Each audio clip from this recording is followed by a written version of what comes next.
నన్ను మీకు పరిచయం చేసి బెంగళూరు వరకు రావడానికి నన్ను ఉద్దేశించిన జోసెఫ్ గారికి నా హృదయపూర్వకమైన వందనాలు తెలియజేసుకుంటున్నాను. అట్ ద సేమ్ టైం పెద్దలు, అనుభవం కలిగిన సేవకులు మన మధ్యలో ఉన్నారు. నా పేరు చెప్పగానే నా గురించి తెలియకపోయినా మీరందరూ కూడా జోసెఫ్ని ఎంత నమ్ముతున్నారో అర్థమైంది. అంకుల్ కూడా నా హృదయపూర్వకమైన వందనాలు. అబ్రహాం గారు మంచి లీడింగ్, టైం టు టైం చక్కగా ఇల్లు చూడు ఇల్లాలను చూడు అని సాగుతుంది తెలుగు. సేవకుని చూస్తే సంఘాన్ని చూడకండి, చక్కగా నడిపిస్తున్నారు. చిన్న వయసులోనే దేవుడు మంచి జ్ఞానం ఇచ్చాడు, చక్కగా నడిపింపు. అబ్రహాం గారికి కూడా నా హృదయపూర్వకంగా తెలియజేసుకున్నాను. రాత్రి మంచి డిన్నర్ చేశాను.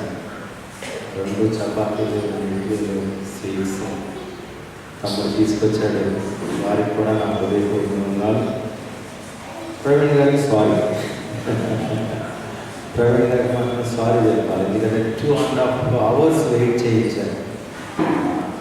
నిజంగా తమ్ముళ్ళలో ఉన్న పేషెన్స్, సహనం, అంతసేపు వెయిట్ చేసినా నన్ను చూడగానే చిరాకు పడాలి, ఏంటంతసేపు అని. కానీ చాలా నవ్వుతూ రిసీవ్ చేసుకున్నాను. నన్ను బట్టలు తీసుకొచ్చి అన్నీ చూసి మళ్ళా రాత్రి వచ్చి నన్ను చూసుకొని ఉదయం వచ్చి సో చాలా కేర్ నా గురించి తీసుకున్నారు. చాలా ఉన్నారు. అట్ ద సేమ్ టైం స్థానిక సంఘ పెద్దలందరికీ కూడా నా హృదయపూర్వకంగా ఉన్నారు. 2 చర్చెస్ షాలే వైట్ ఫీల్డ్ 2 చర్చెస్. మీ 2 సంఘాల గురించి నేను తప్పకుండా ప్రార్థన చేస్తాం. మా గురించి కూడా మీరు ప్రార్థన చేయండి. మీరు మోకరించిన ప్రతిసారి నన్ను, నా కుటుంబాన్ని జ్ఞాపకం చేసుకోండి, మా పరిచర్యను జ్ఞాపకం చేసుకోండి. మీ గురించి ఎప్పుడు మేము ప్రార్థన చేయటం మీ గురించి ఖచ్చితంగా ప్రార్థన చేస్తాం. మా పరిచర్య గురించి కూడా ప్రార్థన చేయండి. మంచిది. టైం మనం పాడు చేయకుండా మన ఉపమానాల సారాంశంలో ఆఖరి ఉపమానానికి వచ్చాము. ఈ ఉపమానం కూడా యేసుక్రీస్తు వాళ్ళు వెరైటీగా మాట్లాడారు. మీకు అభ్యంతరం లేకపోతే, మీకు ఇబ్బంది లేకపోతే కొన్ని వచనాలు మనం మార్చి ఎందుకంటే ఇది కొంచెం అలా చదవడం వల్ల మీకు ఒక వచనం నేను చదువుతాను, ఒక వచనం మీరు చదవండి. మార్చి ఈ భాగాన్ని మనం చదువుతాం. మార్కు సువార్త 4వ అధ్యాయం. మార్కు సువార్త 4వ అధ్యాయం 11వ వచనం నుండి 20వ వచనం వరకు చదువుతాం. మరియు ఈ ఉపమానము మీకు తెలియలేదా? అలాగైతే ఉపమానములన్నీ మీకెలాగో తెలియను? అలాగైతే ఉపమానములన్నీ మీకెలాగో తెలియను అనేను. 14 15 త్రోవ పక్కన ఉన్నవారు ఎవరనగా వాక్యం వారిలో విత్తబడును, కానీ వారు వినిన వెంటనే సాతాను వచ్చి వారిలో విత్తబడిన వాక్యం ఎత్తుకొని పోదు.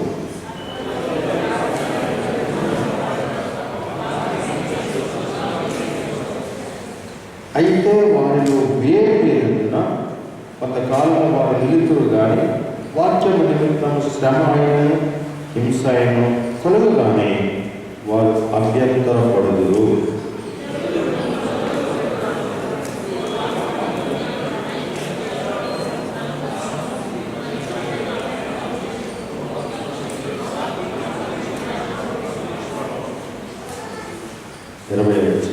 మంచి నేలను విత్తబడిన వారు ఎవరనగా వాక్యము విని దానిని అంగీకరించి 30 60 100 ఫలించువారని చెప్పాను.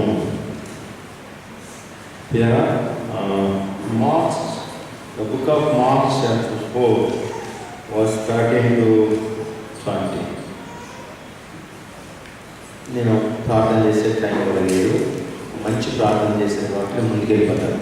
వినండి, నేను ఈ భాగాన్నంతా వివరించాలంటే ఈ ఒకటే 4 మెసేజ్లు మాట్లాడాలి. అంత టైం లేదు కాబట్టి ఒక్క మెసేజ్లో అది కూడా నేను 35 మినిట్స్లో ముగించాలి కాబట్టి స్పీడ్గా చెప్తానండి. ఈ ఉపమానము వాక్యాన్ని గురించి చెప్పబడిన ఉపమానం. వాక్యము, when the word of God వాక్యాన్ని ప్రకటించేటప్పుడు, విత్తనాలు చల్లేటప్పుడు అవి పడే ఏరియా గురించి మాట్లాడారు. ఈ seed of word of God ఏ ఏరియాలో పడితే ఏం జరుగుతుంది? వాక్యము విత్తనాలు జల్లుతుండగా ఏ ఏరియాలో పడితే ఏం జరిగింది? డిఫరెన్సెస్ చూడండి. అక్కడ అంటున్నాడు, అక్కడ త్రావ పట్టుకుని ఉన్నవారనగా వాక్యము వారిలో విత్తబడిన కానీ సాతాను వచ్చి ఎత్తుకుపోతాడు.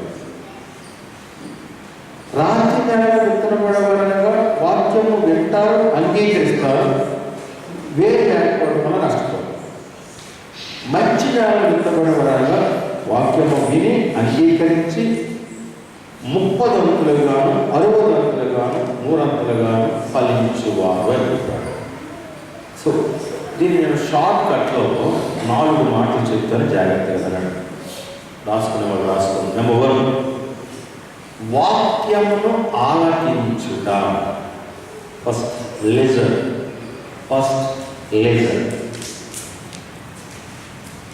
ఆలకించుట. నెంబర్ 2, యాక్సెప్ట్ చేయాలి, అంగీకరించుట. యాక్సెప్టెన్స్.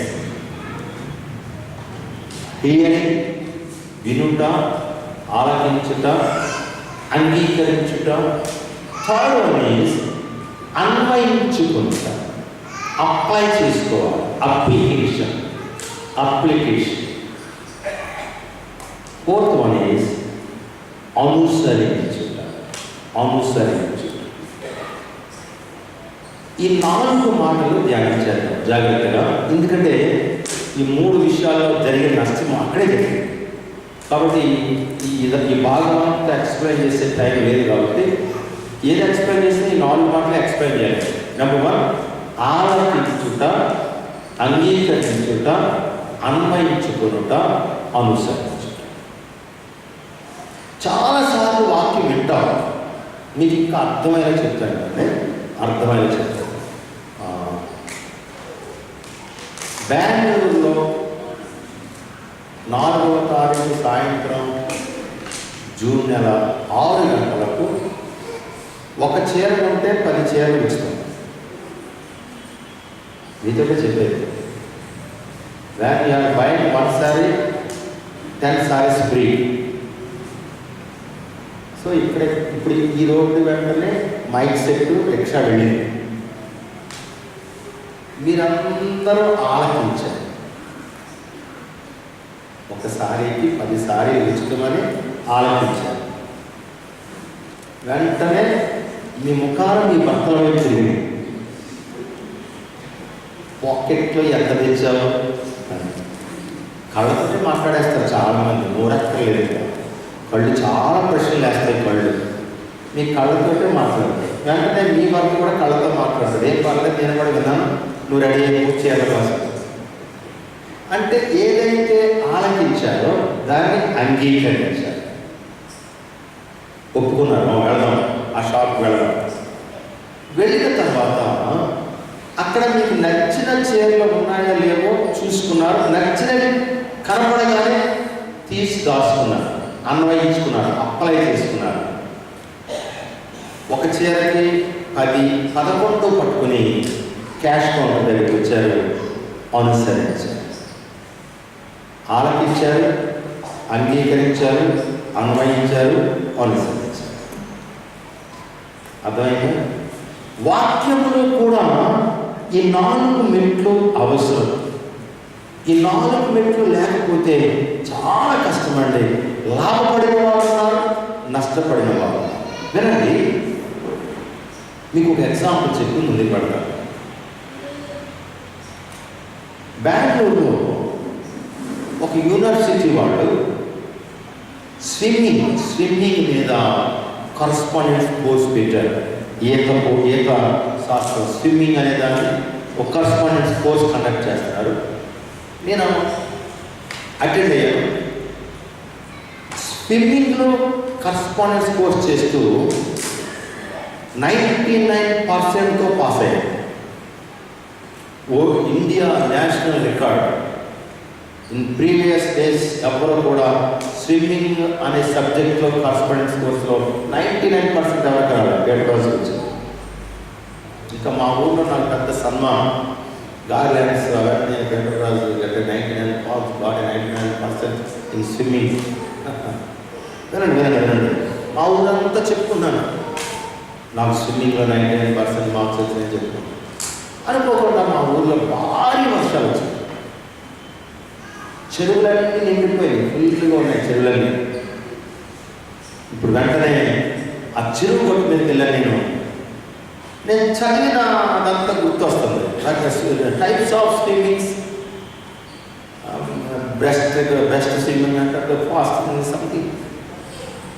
వెంటనే నా షర్ట్ తీసాను, చెరువులో దూకాను, వాటర్లో దూకాను. నా థియరీ జ్ఞాపకం వస్తుంది. First you are using your hands like this and my legs like this, but I am not moving forward. Lord, మరలా నా థియరీ జ్ఞాపకం చేసుకుని 99% మార్క్స్ ఏంటి రాస్తాను, కాళ్ళు ఒప్పాలి, చేతులు ఒప్పాలి, గాలి పీల్చాలి, ఎవ్రీథింగ్ పర్ఫెక్ట్. కానీ ముందుకు పోవట్లేదు, లోపలికెళ్తాను. ఇంకా ఈరోజు అనుమానం వచ్చింది, చస్తానేమో అనుకున్నాను. గట్టిగా అరవడం మొదలుపెట్టాను. సేమి రక్షించాను. ఆ పశువుల కాపలు ఎవరు వచ్చారు, నా జుట్టు పట్టుకుని గొట్టు మీదకి తీసుకొచ్చారు. వాడు అడిగిన ఫస్ట్ క్వశ్చన్, నువ్వేం చదువుకున్నావు అన్నాడు. ఇప్పుడు చెప్పండి, ఏం చెప్తాను? I know very well swimming. నన్ను చూసి నవ్వుతారు, స్విమ్మింగ్ మరేంటి మునుగుతున్నావేంటి? I have no practical knowledge. I know theory. Nowadays so many believers have a theoretical knowledge, no practical knowledge.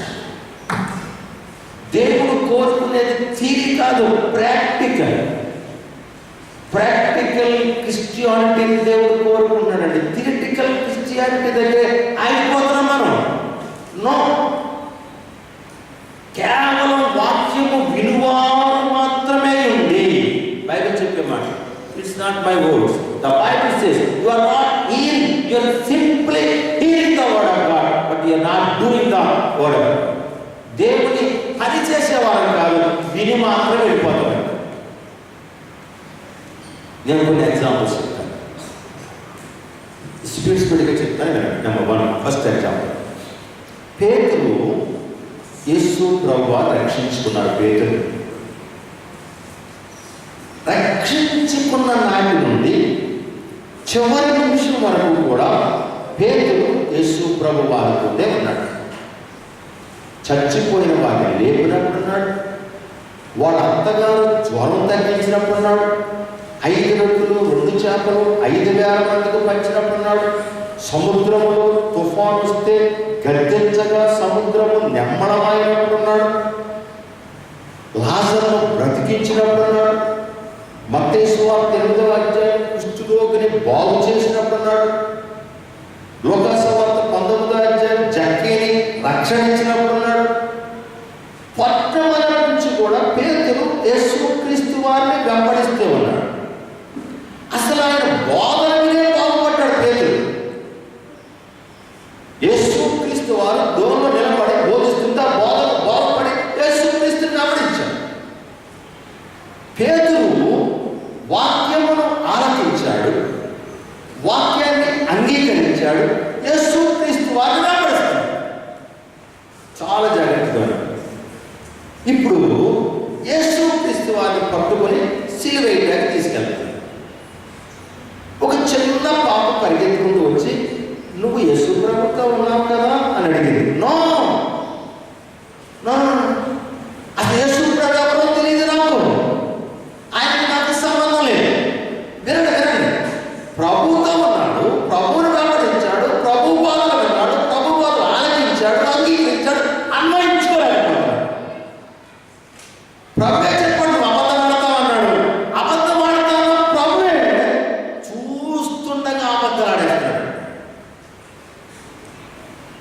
బాబు తమ్ముడు, వాక్యాన్ని ఆనందిస్తున్నాం, అంగీకరిస్తున్నాం, కానీ అన్వయించుకోలేకపోతున్నాం, అప్లై చేసుకోలేకపోతున్నాం.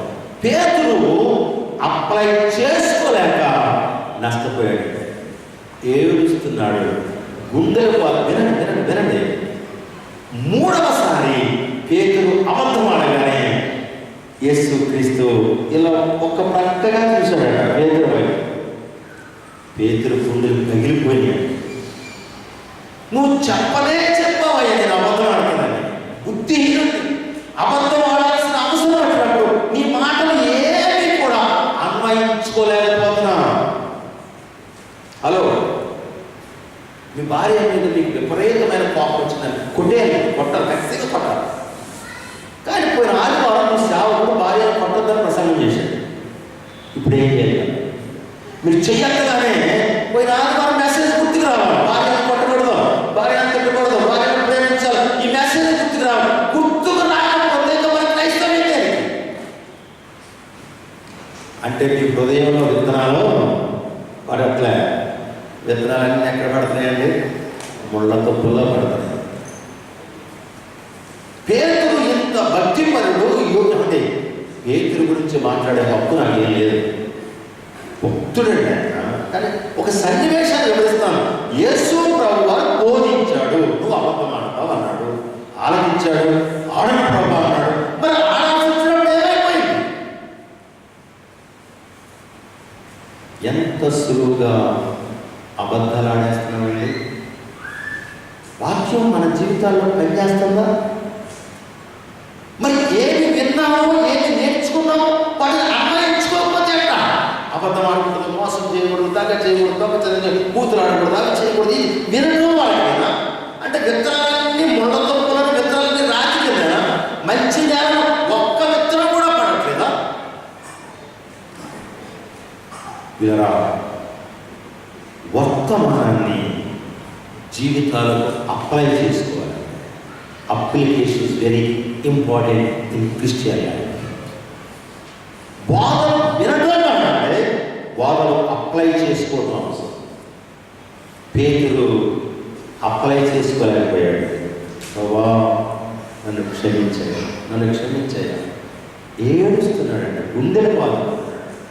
నువ్వు చెప్పావయ్యా, నేను అన్వయించుకోలేకపోయాను, ఇంకేం అనుసరిస్తాను? ఏంటి అనుసరించేది? ఏడుస్తున్నాడండి. ప్రభు వారుగా చూశాడు. పేతురు చెప్పాను కదా నీకు నేను. వాక్యాన్ని ఆలకించాడు, అంగీకరించాడు. అన్వయించుకోలేకపోవడం వల్ల, అనుసరించలేక పేతురు నష్టపోయాడు. 2 వినండి. దేవుడు ఆదాముతో చెప్పాడు, ఆదామా ఈ తోటలో ఉన్న చెట్లు ఫలాలన్నీ తిని, కానీ ఆ మధ్యలో ఉన్న చెట్టు ఫలము మాత్రం తినవద్దు. చాలా జాగ్రత్తగా వినండి. అంటే ఈ ఎగ్జాంపుల్స్ నేను 4 చాలా నోట్స్ అనుకుంది, కానీ చెప్పేది లేదు. ఇప్పుడు కొన్ని ఎగ్జాంపుల్స్ చెప్పి ముగించేస్తాను.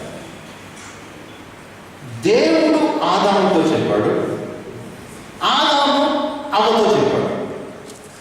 మీరు జాగ్రత్తగా వినాలి. దేవుడు అవ్వకు చెప్పాలి. అవ్వకు చెప్పింది ఎవరు?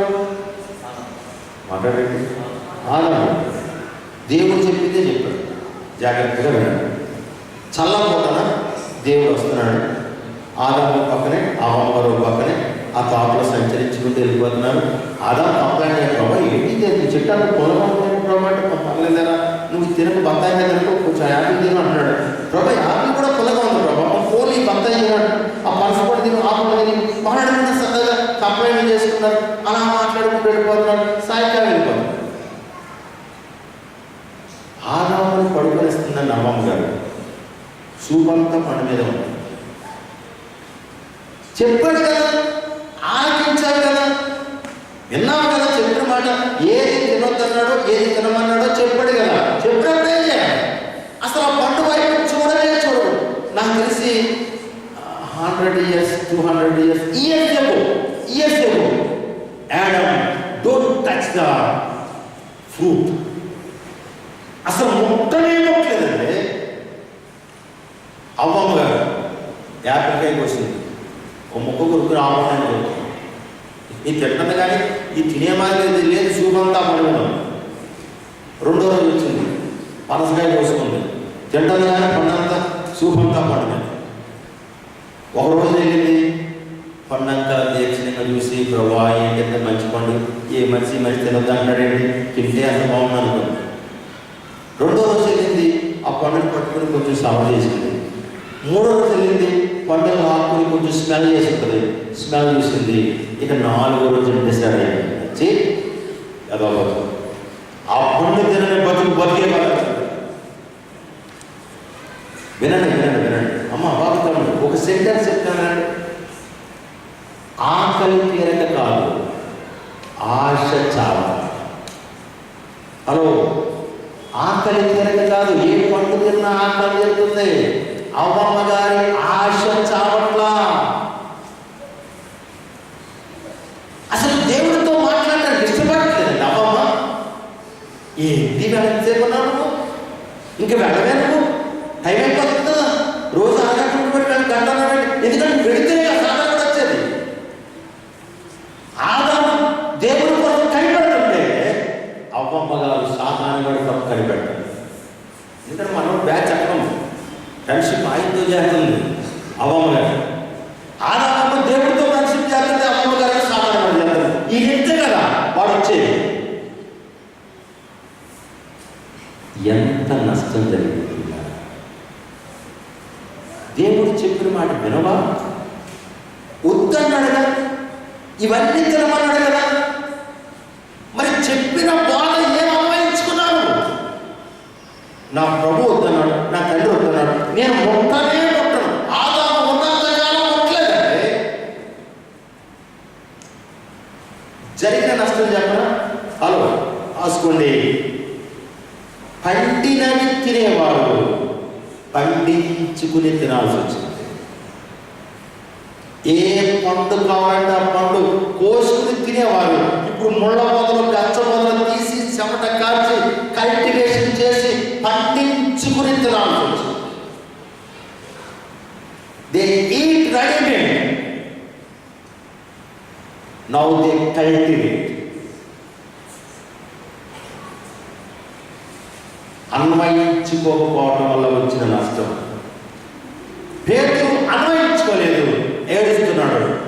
అమ్మమ్మ గారు అన్వయించుకోలేదు, వాక్యాన్ని అన్వయించుకోవట్లేదండి, అప్లై చేసుకోవట్లేదు. నష్టపోయింది. అమ్మమ్మ గారు ఏడుస్తుంది, గుండె బాగుంటుంది, తోటలోంచి నెట్టేశాడు. పడవట్లేదు. ఎంత నష్టం పిల్లరా, ఎంత నష్టం. మన రెగ్యులర్ డైలీ లైఫ్లో ఏ వర్తమానం అయితే వింటున్నామో ఆ వర్తమానాలు హృదయంలో ఉండాలి. నిరంతరం పనిచేస్తూ ఉండాలి. ఏ అకేషన్కి ఏ వర్తమానం వస్తుందో అప్లై చేసుకుంటూ మన లైఫ్ ముందుకెళ్ళాలి. కానీ వాక్యం దారి మాకుందే. థర్డ్ క్లాస్ టీచర్ ఎలా అడిగిందంట, వై యు హావ్ 2 ears, 2 చెవులు ఎందుకు అన్నాడంట. టీచర్ మీకు అది కూడా తెలీదా? వచ్చే వినడానికి వచ్చే విడిచిపెట్టాలి. Nowadays Christians like that only. అమ్మ బాబు తమ్ముడు, వాక్యాన్ని మన జీవితానికి టైం టు టైం అప్లై చేసుకోవాలి. ప్రభా పోయిన ఆదివారం పెట్టి మాట్లాడారు కదా, నేను బతుకుతాను. నేను వాక్యం చదువుకుంటాను, మీరు మాట్లాడారు కదా, అటు బతుకుతాను. మన సహోదరుడు మాట్లాడితే మాట చెప్పాను, అటు బతుకుతాను. వాక్యం ప్రకారం బతుకుతాను. వాక్యాన్ని మా జీవితంలో పనిచేస్తాను. పేతురు నష్టపోయాడు, అమ్మగారు నష్టపోయింది. 3వ ఎగ్జాంపుల్ చెప్తాను. యెహోషువ సైన్యం అందరికీ చెప్పాడు, మీరు వెళ్ళి యుద్ధం మాత్రమే చేసిరండి, అక్కడ నన్ను ఏది తీసుకురావు. ఆలకించారు, అంగీకరించారు, యుద్ధానికి వెళ్ళారు. ఇప్పుడు అందరూ యుద్ధం చేస్తున్నారు, యుద్ధం చేస్తున్నారు. అందరూ ఆకారం కూడా యుద్ధం చేస్తున్నాడు. యుద్ధం చేసినప్పుడు ఎలా యుద్ధం చేస్తూ కింద చూశాడు, వట్టడం అన్నాడు. వెంటనే కత్తి దించాడు. చెయ్యి యుద్ధం చేయి అని పట్టణం తీసేసాడు. మళ్ళా కత్తి సరళం తీశాడు. మళ్ళీ టక్ టక్ టక్ అన్నాడు.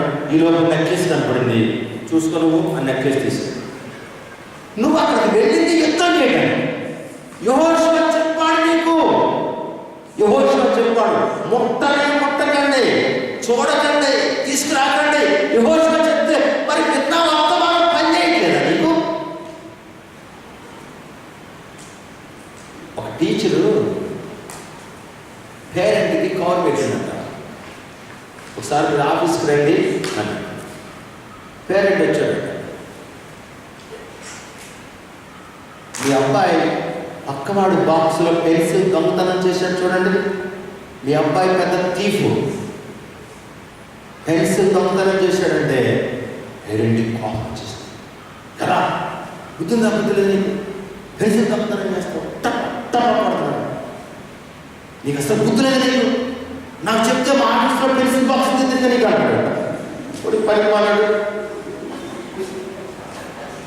ఎక్కడ ఉందండి? ఎక్కడ ఉంది చెప్పండి? ఈ పెన్సిల్ బాక్స్ దొంగతనం కదా. ఎంత విచారం కదా. ఏ వాకిందే విత్తనాలన్నీ సేవకులు చచ్చేలా వస్తున్నారు వెళ్తే విత్తనాలన్నీ కూడా రాతి కింద ముళ్ళ పొదల్లోనూ పడుతుంది. మెత్తని నేల మీద. అమ్మా, ఆస్ట్రేలియా దేశంలో ఒక అతను రోడ్డు పక్కన కూర్చొని బైబిల్ చదువుకుంటాడు. ఒక ఆయన రోడ్లో వెళుతూ వస్తున్నాడు. ఒక నెల 1 month ఆయన చూస్తూనే ఉన్నాడంట. నెల రోజుల నుంచి కూడా అతను బైబిల్ చదువుతూ అక్కడే కూర్చున్నాడు. ఒక రోజున అతనికి కోపం వచ్చేసింది.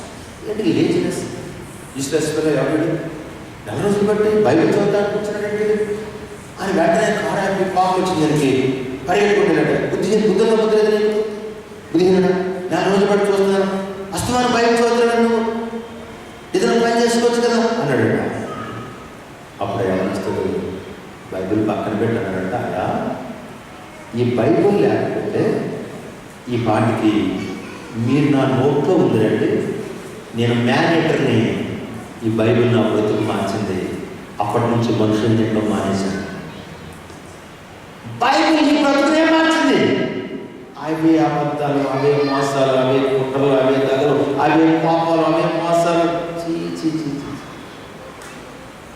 ఏ మార్పు వచ్చిందండి మన దగ్గర? వాక్యం ప్రతిరోజు వింటున్నాం.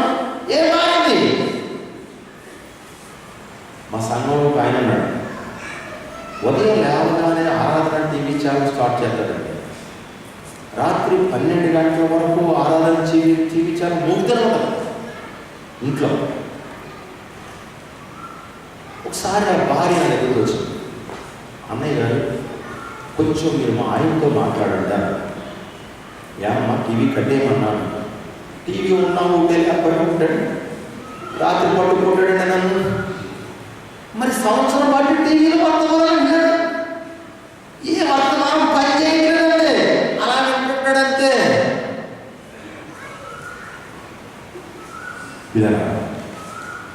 When the situation comes, we will show what God. పరిస్థితులు వచ్చినప్పుడు వాక్యం మన జీవితంలో పనిచేయాలి.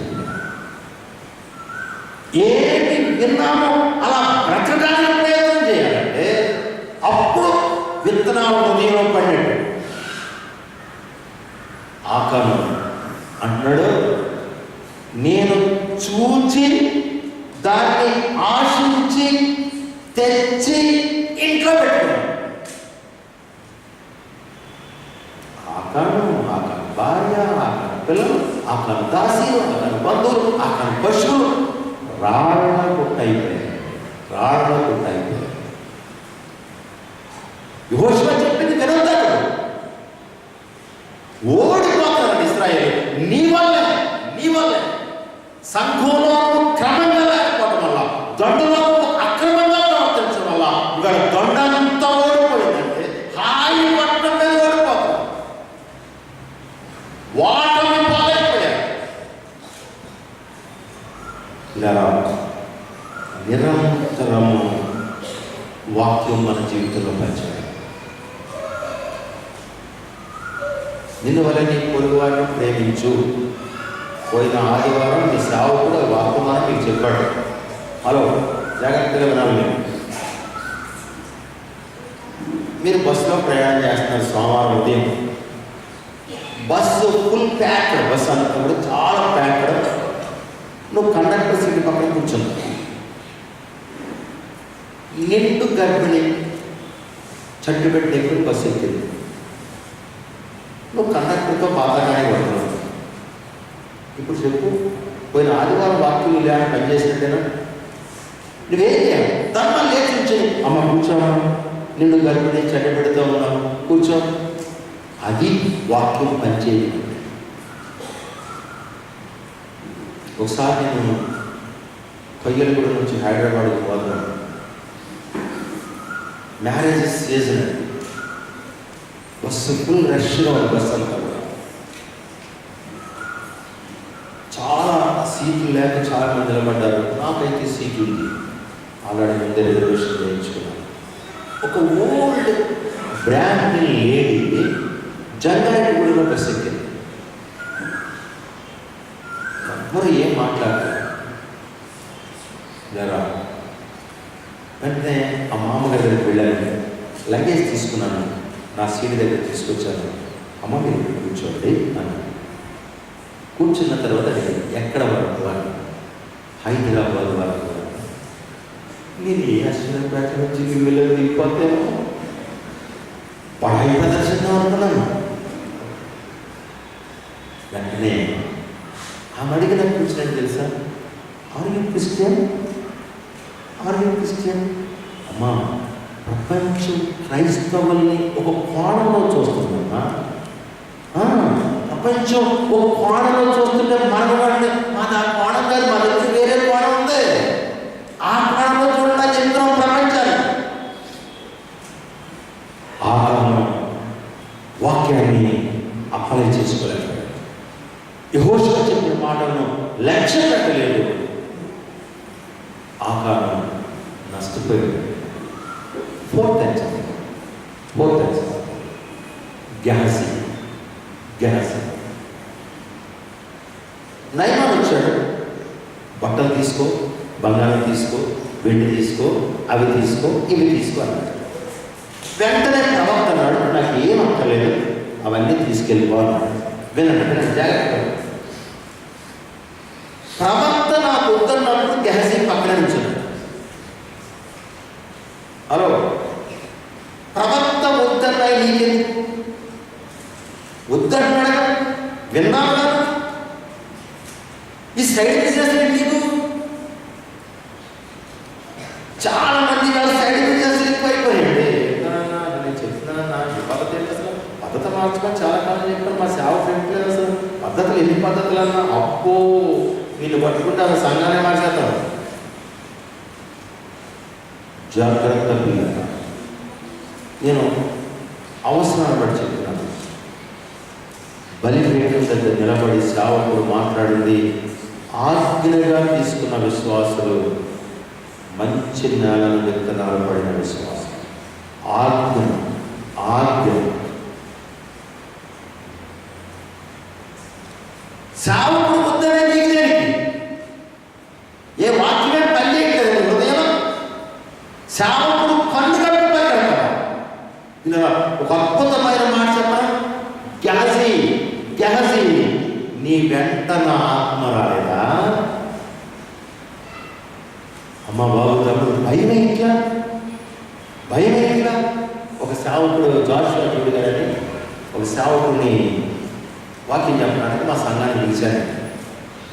ఆయన వస్తూ అన్నాడు, పేటరాజు ఇద్దరం వస్తున్నాం అన్నాడు. పర్లేదన్నా, ఇద్దరు వచ్చినా పర్లేదు, వంట చేస్తాంలే, ఇబ్బంది లేదు, ఇద్దరు వెళ్ళాడు.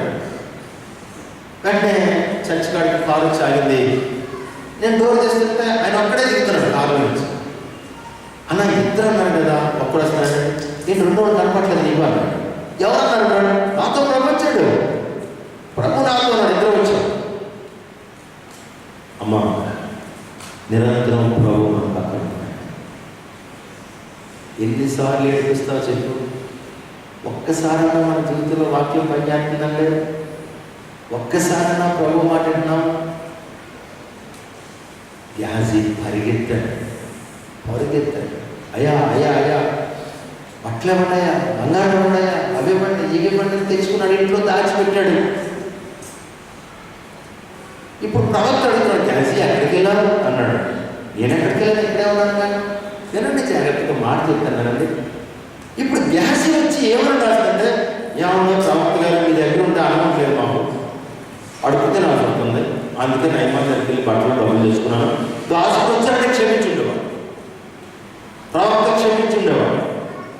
ప్రవక్తకే అబద్ధం చెప్తాడు. నేను ఎక్కడైనా దాచుకొచ్చాను కదా, ఏ వాక్యమే పని చేయదు కదా, నిర్దాక్షిణ్యంగా అబద్ధాలు ఆడతావు, నిర్దాక్షిణ్యంగా మోసం చేస్తావు, ఎక్కడికి వెళ్ళాలంట. నువ్వు నిజం చెప్తుంటే ప్రవక్తను క్షమించావు. అబద్ధం ఆకాను అబద్ధం ఆడాడు, గ్యాసి అబద్ధం ఆడాడు, అబద్ధం ఆడాడు, అబద్ధం ఇలా పోగొట్టుకున్నవాడు సంతోషించాడు, ఆ రోగాన్ని తెచ్చుకుని ఏడుస్తున్నాడు.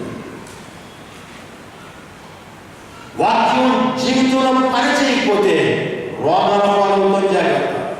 ఆత్మీయ రోగాలు వస్తాయి.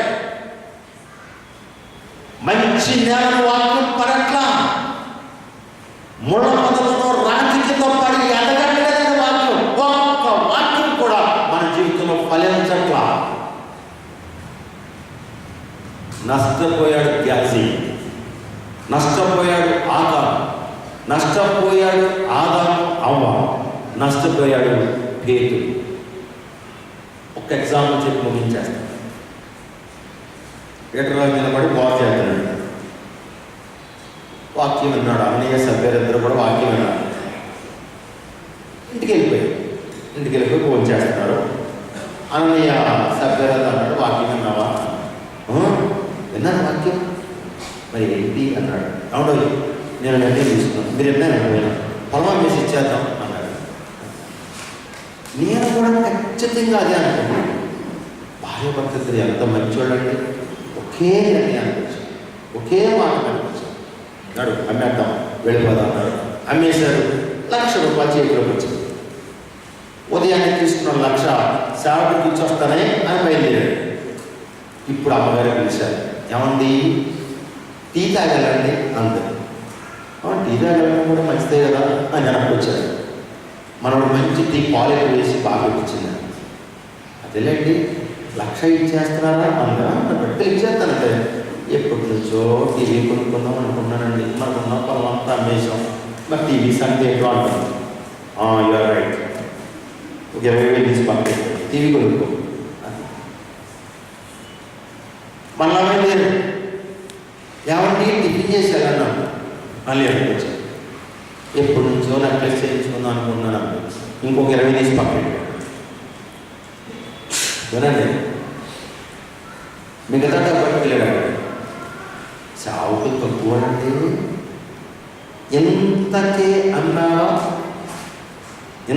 అన్నావా కాదు ప్రభా, కాదయ్యా 1,00,000 అమ్మవయ్యా, టీవీకి 20,000, నాకు నెక్లెస్ 20,000 ఉంచుకున్నాం, 60,000 ఇచ్చామయ్యా, అంతే అన్నయ్య చెప్పారు.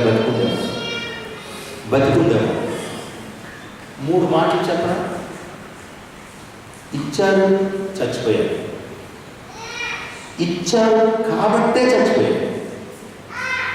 ఇచ్చారు అయినా చచ్చిపోయారు. ఎవరోనంతా సంఘంలో బతిలో ఉన్నారు. హలో, ఎవరోనంతా బతిలో ఉన్నాడు, ఇచ్చి చచ్చిపోయాల్సి కదా.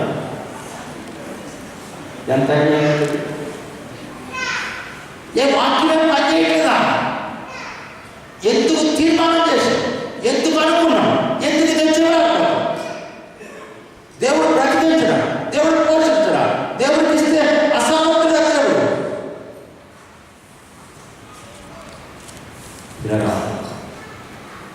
వాక్యం విన్నారు కానీ, తీర్మానం చేసుకున్నారు కానీ, అన్వయించుకోవాల్సి వచ్చేటప్పటికి నిర్లక్ష్యంగా దేవుని సన్నిధిలో వినండి. ఆకాను దాచింది మరలా వెనక్కి వచ్చి చూడాలి. అననీయ సమయాన దాచింది మరలా వెనక్కి వచ్చి చూడాలి. ఇస్కరియోతు యోధ దాచుకున్నది మరలా వెనక్కి వచ్చి చూడలేదండి. ఆఖరిగా ఒక విషయం చెప్పి ముగిస్తాను కదండి. పేతురు గురించి విన్నాం, ఆదామావ గురించి విన్నాం, ఆకర గురించి విన్నాం, గెహజీ గురించి విన్నాం, ఆనయ సత్య గురించి విన్నాం. ఆఖరిగా సిలువలో దాగాడుతున్న దొంగ ప్రభువైన యేసుక్రీస్తు వారిని సిలువేశారు. ఒక ప్రక్కన ఒక దొంగ, ఒక ప్రక్కన ఒక దొంగ ఉన్నాడు. మీరు ఇంటికి వెళ్ళిన తర్వాత 4 సువార్తలు చదవండి. ఇద్దరు దొంగలు దూషించారు. నీకు చాత అయితే, నువ్వు నిజంగా దేవుడు కుమారుడు అయితే నిన్ను రక్షించుకో, మమ్మల్ని కూడా రక్షించు. ఇద్దరు దొంగలు దూషించారు. ఇద్దరు అవమానపడుతున్నారు, ఇద్దరు నిందిస్తున్నారు, ఇద్దరు తిడుతున్నారు. Then Jesus Christ taught the oath. తండ్రి, వీరేమి చేయించున్నారు, వీరి దగ్గర కనుక మీరు క్షమించాయా. ఒక దొంగూళ్ళలో అలసడి మొదలై ఏంటి క్షమించమంటున్నాడేంటి, క్షమాపణ ఏంటి, అవకాశం దొరికితే, అవకాశం వస్తే ప్రతీకారం కదా తీర్చుకోవాల్సింది. కొడుతున్నారు కదా, తిడుతున్నారు కదా, గడ్డం పెరుగుతున్నారు కదా, వస్త్రాలు తీసేస్తున్నారు కదా, మేకలు కొట్టారు కదా, అందరినీ క్షమిస్తున్నాడంటే దెన్ వర్కింగ్, స్టార్టింగ్ వర్కింగ్. అంతవరకు నిందించిన వాడు, అంతవరకు తిట్టిన వాడు వెంటనే వాడు హృదయంలో మాటలు పనిచేస్తున్నాడు. రెండో మాట మాట్లాడాడు, నీ కుమారుడిగో, నీ తల్లి అదిగో, అయ్యా అదిగో సంగతి, ఇదిగో సంగతి, దాహమవుతుంది, సమాప్తమైంది. మాటలు మాట్లాడుతుంటే ఒక దొంగ బ్రతుకు మారిపోతుంది. ఒక దొంగ బ్రతుకు మారిపోతుంది. ఒక్కొక్క మాట ఆనందిస్తున్నాడు, అంగీకరిస్తున్నాడు, అన్వయించుకుంటున్నాడు. యేసయ్యా నన్ను జ్ఞాపకం చేసుకోవా, నన్ను జ్ఞాపకం చేసుకోవా. ఎంతసేపు ప్రసంగం బిట్వీన్ 12 to 3, 12 గంటలకు సిలివేశారు, 3 గంటల వరకు బ్రతుకున్నాడు. ఈ 12 గంటల నుంచి 3 గంటలు జస్ట్ 3 hours, 3 గంటలు 7 మాటలు యేసుక్రీస్తు మాట్లాడుతుంటే చిన్న ప్రసంగం అండి. దొంగోడు ఉన్న ప్రసంగం, చిన్న ప్రసంగం. బ్రతుకు మారిపోయింది. 7 మాటలు మాట్లాడతాడు. తండ్రి అన్నాడు నెంబర్ 1. నెంబర్ 2 యేసు అన్నాడు. నువ్వు క్రీస్తు అయితే అన్నాడు, కానీ తర్వాత యేసు అన్నాడు. నువ్వు రక్షకుడయ్యా. నెంబర్ 3 నీ రాజ్యములో అన్నాడు. నెంబర్ 4 నన్ను జ్ఞాపకం చేసుకో అన్నాడు. నెంబర్ 5 నువ్వు దేవుడు అన్నాడు. 7 మాటలు 7 నిమిషాలు మాట్లాడాడు. శిలువ మీద దొంగ జీవితం మారిపోయింది. విన్న 7 మాటలు లైఫ్ అప్లై చేసుకున్నాడు. నీ రాజ్యములో జ్ఞాపకం చేసుకో. వెంటనే యేసుక్రీస్తు అన్నాడు, నేడే నువ్వు నాతో పరమిస్తావు. అమ్మ బాబు తమ్ముడు, వాక్యం వినటం మాత్రమే కాదు, లైఫ్ అప్లై చేసుకుని గమనించాలి. అది మంచి నేలను పడిన విత్తనాలు. ఇవాళ చాలాసార్లు విత్తనాలు మంచి నేలను పడట్లేదు. అవి ముడతప్పులను రాతి కింద పడుతున్నాయి. ఏ వర్తమానం కూడా మన జీవితాల్లో పనిచేయట్లేదు. పిల్లలు, ఆమె వైద్యుల చేత తిప్పలు పడి యేసుని గూర్చి విని,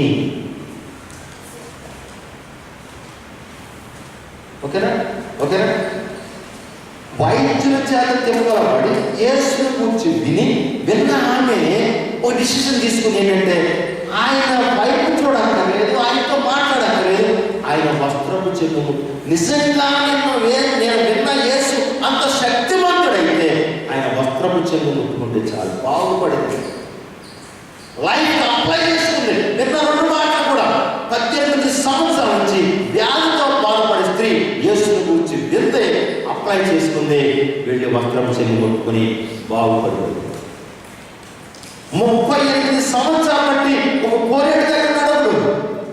ఒక్క మాటనండి, ఒక్క మాట. బాగుపడతావా ప్రభు, అందుకే కదన్నా, అయితే పరిపెత్తికి వెళ్ళిపో. ఒకవేళ ఎక్కడ వస్తే చెప్తాను దాని గురించి. అసలు ఎంత కాన్సెప్ట్ అంట, ఎప్పుడైతే మన కాన్సెప్ట్, అక్కడున్న కాన్సెప్ట్ అంతా వేరు. ఒక్క మాట పరిపెత్తికి వెళ్ళిపో. పిల్లరా, వాక్యం వినటం కాదు, అలా బ్రతుకుతాం. అది క్రైస్తవం. తలవంచండి, ప్రార్థించండి. ప్రేమ కలిగిన మా తండ్రి, దయగల మా ప్రభు, మేము ఎప్పుడెప్పుడు వాక్యం విన్నా ఆ వాక్యం మా హృదయాల్లో పడాలి, మంచి న్యాయంగా పడాలి.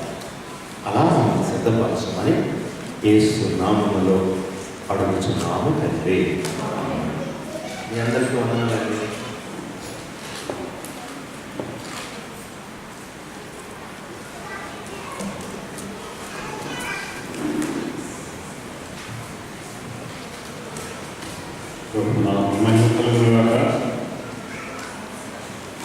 వాక్యాన్ని ఇంకా మాత్రమే కాదు, దాని యొక్క ఫలితాలను ఎలా